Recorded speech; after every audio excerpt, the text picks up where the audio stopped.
She looked me dead in the eye across the table, holding her fork like a queen wielding judgment, and said, "You know you'll just put it all back on. Why do you even bother?" That was it. That was the moment I broke. But this wasn't about Christmas dinner. It wasn't even about her voice, dripping with that smug, practiced cruelty. This was about 10 years of silence. 10 years of biting my tongue, locking my door, and swallowing everything I couldn't say, along with whatever was in the bottom of the chip bag. So yeah, I said it, loudly, in front of everyone. "Oh, I'm sorry. Did I hurt your 200-pound feelings?" And I didn't stop there. But before we get to that, let me take you back, because this story didn't start over mashed potatoes. It started when I was 10. My dad married her mom when we were kids. I was 10. She was 6. And from day one, I was the villain in their perfect little fairy tale. In my stepmom's eyes, her daughter could do no wrong. And my dad? He folded like cheap lawn furniture. Every time. If something broke, it was my fault. If she cried, it was my fault. If the sun didn't shine bright enough on her birthday cake, somehow, still my fault. And then, I got fat. I was 15. My girlfriend dumped me. I started failing classes.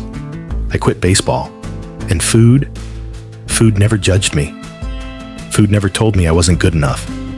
I went from a fit 125 pounds to 162 in a matter of months. I wasn't proud of it, but I didn't need more shame. I needed support.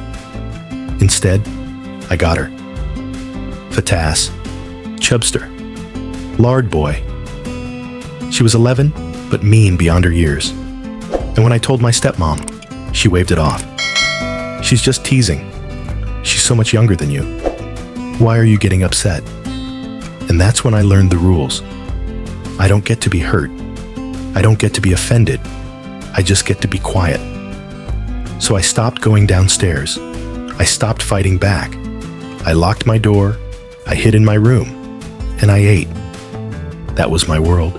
By the time I turned 22, I hit 270 pounds, 6 feet tall, 270. Let me be honest here. I wasn't bordering on obese. I was obese. Morbidly. But I couldn't even say that back then. I clung to words like bordering to avoid drowning in truth. But then, something changed. I got sick of it. It was New Year's. I looked in the mirror and didn't recognize the man staring back. So I made a decision. Not a promise, not a wish, not a resolution. A decision. No more junk food. No more hiding. I joined a gym. I showed up every single day, even when it hurt, especially when it hurt. And slowly, the weight began to fall off. Meanwhile, something ironic happened. She started gaining weight, over 30 pounds, in less than a year. I didn't know why. Honestly, I didn't care. Because even then, she kept making comments about mine, still calling me names, still throwing those little jabs, still acting like she was better. Only now, the numbers told a different story. By the end of that year, I had lost 120 pounds. I was down to 150. For the first time in my life, I felt strong, capable, proud, and she was heavier than me. Christmas came, the big family dinner, aunts, uncles, cousins, the whole noisy, nosy crew. And for the first time, they noticed, "You look amazing. Oh my God, you lost so much weight. You're glowing." Every comment felt like a warm hand on my shoulder, like someone was finally seeing me, the real me. Not the fat kid hiding in the corner, but she sat there, silent, smoldering. Her eyes never left me, and every time someone said something kind, she struck. He's still pretty big, though. He didn't get rid of that face roundness. Maybe lose a little more around that gut.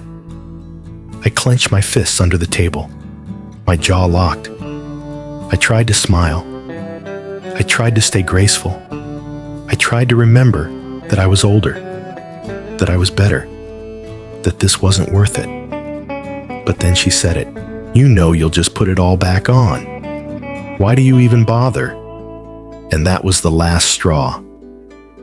Why can't you just be happy for me? I snapped. Why is it always some petty jab, some little insult?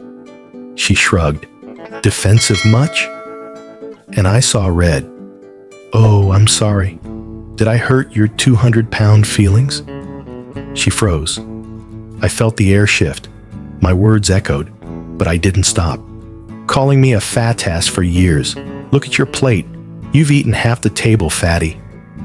Her fork dropped. She pushed her chair back and ran out of the room sobbing. And then the real screaming began. My stepmom stood up like a lioness protecting her cub. She called me insecure, said I had no right to take it out on everyone. And I said what I had waited a decade to say. Oh, now you're talking. After 10 years of fatty and porker and lard ass, suddenly you care about hurt feelings?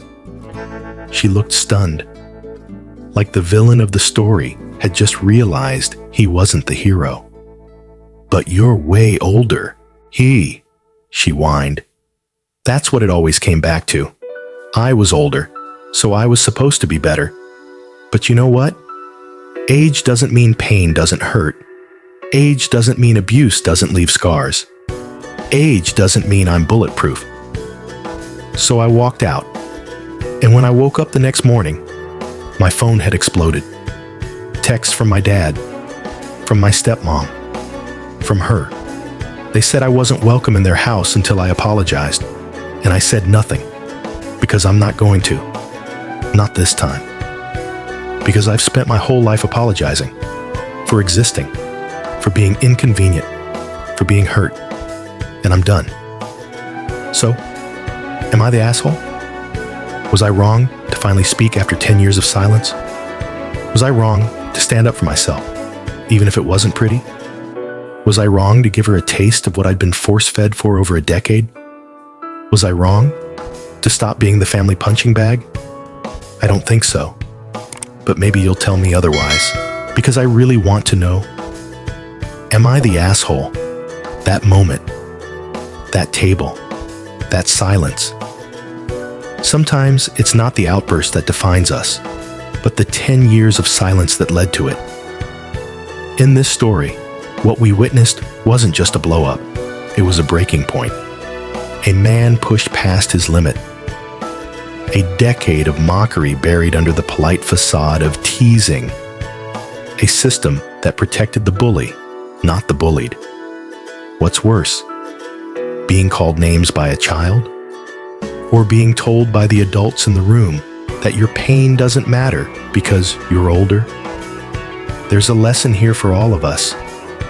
Not just about weight, or family, or cruel words said over dinner, but about empathy, about how the people we're supposed to protect are often the ones we silence, about how easy it is to become complicit by doing nothing, and maybe, just maybe, about how standing up for yourself doesn't make you an asshole.